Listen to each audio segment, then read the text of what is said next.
Bapak Ibu, prinsip pemikiran pendidikan yang memerdekakan. Prinsip pemikiran pendidikan yang memerdekakan yakni pendidikan yang melahirkan kebijaksanaan.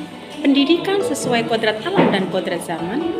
Pendidikan sebagai petani, pendidikan dengan asas trikon sehingga pendidikan melahirkan budi pekerti.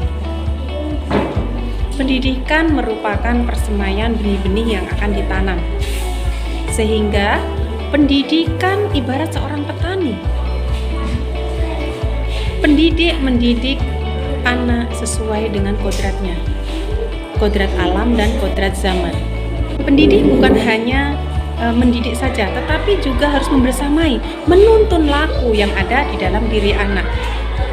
Pendidikan ibarat planet-planet yang berputar, berkeliling mengelilingi matahari dan berputar pada porosnya sesuai dengan asas trikon, yaitu kontinuit, konvergen, dan konsentris. Kontinuit bermakna bahwa pendidikan itu sepanjang hayat, belajar sepanjang hayat, bergerak. Pendidikan itu bergerak, pendidikan tidak akan pernah berhenti. Jika pendidikan berhenti maka akan bahaya.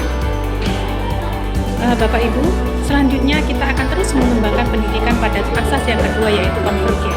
Di sini kita akan mengembangkan pendidikan itu, dan di konsentris ini kita akan menyelaraskan pendidikan tersebut sesuai dengan kebudayaannya. Misalnya di daerah A kebudayaan A, kemudian di daerah B punya kebudayaan yang B. Kita tidak dapat menyatukan dua kebudayaan ini menjadi satu kebudayaan yang sama.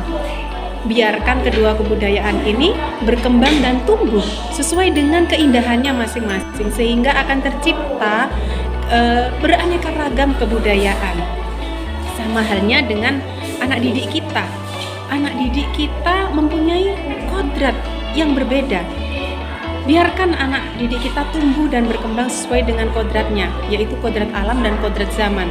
Misalnya si A mempunyai potensi, kita gali potensi yang ada di dalam diri anak. Si A mempunyai potensi di bidang akademik, sedangkan si B mempunyai potensi di bidang non-akademik. Si A mempunyai potensi di bidang matematika, si B mempunyai kompetensi di bidang IPA, bahasa, dan lain sebagainya. Maka potensi-potensi itu yang harus kita kembangkan, potensi-potensi itu yang harus kita tumbuhkan, kita pupuk, kita rawat, sehingga akan melahirkan potensi yang luar biasa.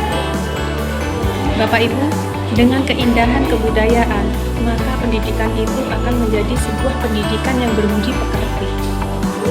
Budi maknanya cipta, rasa, dan karsa, sedangkan pekerti adalah tenaga. Budi pekerti tidak bisa dipisahkan.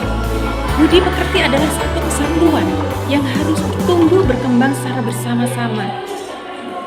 Budi pekerti selamanya tidak akan bisa dipisahkan. Jika kita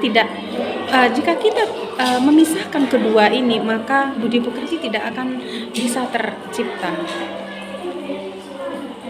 Ibarat seorang anak yang lahir bukanlah lahir dengan kertas kosong, tetapi seorang anak lahir sudah mempunyai garis-garis samar, mempunyai potensi yang bisa kita kembangkan, yang bisa kita tumbuhkan, sehingga kita bisa menebalkan laku anak sesuai dengan profil pelajar Pancasila yang merupakan prinsip dari Merdeka Belajar.